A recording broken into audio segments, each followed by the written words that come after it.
Friends, welcome back to my channel. இன்றைக்கி நம்ம என்ன பார்க்க போகிறோம் அப்படின்னா வாட்டர்மெலன் மொஜிட்டோ. அதாங்க தர்பூசணி வச்சு ஒரு மொஜிட்டோ எப்படி ரெடி பண்ணலான்னு பார்க்கலாம் வாங்க. முதல்ல அதுக்கு தேவையான பொருட்கள் என்னென்ன பார்த்துக்கோங்க. ஃபஸ்ட்டு ஒரு மிக்சர் ஜார் எடுத்துக்கலாம். அதில் 1 கப் அளவு தர்பூசணி பழத்தை கட் பண்ணி சேர்த்துக்கலாம். அடுத்ததாக 1/2 கப் அளவு ஐஸ் வாட்டர் சேர்த்துக்கலாம். இதை இப்போ நல்லா அரைச்சி எடுத்துகிட்டு வந்துடலாம். நல்லா அரைச்சிட்டு வந்தாச்சு. இப்போது தண்ணியாக வாட்டர்மெலன் ஜூஸ், அதாவது தர்பூசணி ஜூஸை மட்டும் இந்த மாதிரி வடிகட்டி தனியாக எடுத்து வச்சிடலாம். இதை அப்படியே குடிச்சிட்டோம்னா வாட்டர்மெலன் ஜூஸு. ஆனால் நம்ம இப்போ வாட்டர்மெலன் மொஜிட்டோ பண்ண போகிறோம். அதனால் இந்த ஜூஸ் அப்படியே தனியாக வச்சுட்டு எந்த கிளாஸில் நம்ம இப்போ தர்பூசணி மொஜிட்டோ குடிக்க போகிறோமோ அந்த கிளாஸில் 1/4 கப் அளவு தர்பூசணி பழத்தை கட் பண்ணி சேர்த்துக்கலாம். அடுத்ததாக நல்லா ஃப்ரெஷ்ஷாக இருக்கிற 5 புதினா இலைகளை சேர்த்துக்கலாம். 1/4 டீஸ்பூன் அளவு பிளாக் சால்ட், நீங்கள் வெள்ளை உப்பும் சேர்த்துக்கலாம். அடுத்ததாக 1/4 டீஸ்பூன் அளவு ஜீரகத்தூள், 1/4 டீஸ்பூன் அளவு மிளகுத்தூள், கொஞ்சமாக அதாவது பாதி லெமனை இந்த மாதிரி புழிஞ்சு விட்டுக்கலாம்.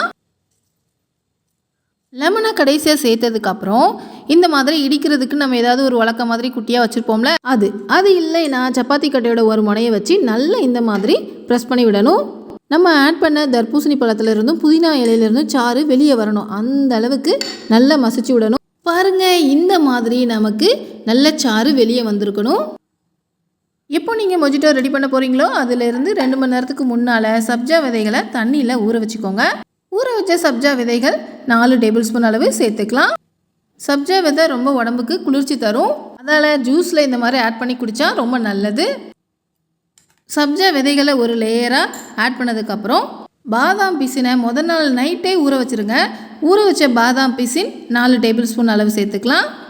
ஃப்ரெண்ட்ஸ், நீங்கள் இன்னும் சப்ஸ்கிரைப் பண்ணாமல் தான் இந்த வீடியோவை பார்த்துட்ருக்கீங்க அப்படின்னா நம்ம சேனலை சப்ஸ்கிரைப் பண்ணிக்கோங்க. பக்கத்தில் இருக்க பெல் ஐக்கானையும் கிளிக் பண்ணிக்கோங்க. அடுத்ததாக ஒரு 5-6 ஐஸ் க்யூப்ஸை சேர்த்துக்கலாம். கடைசியாக நம்ம ஃபஸ்ட்டு தர்பூசணியை அரைச்சி சாறு எடுத்து வச்சுருக்கோம்ல, அந்த ஜூஸை ஆட் பண்ணிக்கலாம். மேலே டெக்கரேஷனுக்கு இந்த மாதிரி சப்ஜா விதைகளை 1 டேபிள் ஸ்பூன் அளவு ஆட் பண்ணிடலாம். அடுத்ததாக லெமனை இந்த மாதிரி கட் பண்ணி சைடில் வச்சுருங்க. புதினா இலைகளையும் இந்த மாதிரி டெக்கரேஷனுக்கு வச்சுருங்க. அவ்வளோதான், வாட்டர்மெலன் மொஜிட்டோ தயார். ஓகே ஃப்ரெண்ட்ஸ், இந்த மொஜிட்டோ உங்களுக்கு பிடிச்சிருந்தது அப்படின்னா இந்த வீடியோவுக்கு உங்கள் லைக் பண்ணுங்க. மறக்காமல் உங்கள் ஃப்ரெண்ட்ஸ்க்கும் இந்த மொஜிட்டோவை ஷேர் பண்ணுங்கள். இதே மாதிரி வேறொரு ரெசிபியில் மீண்டும் சந்திக்கலாம். தேங்க்யூ, பாய்.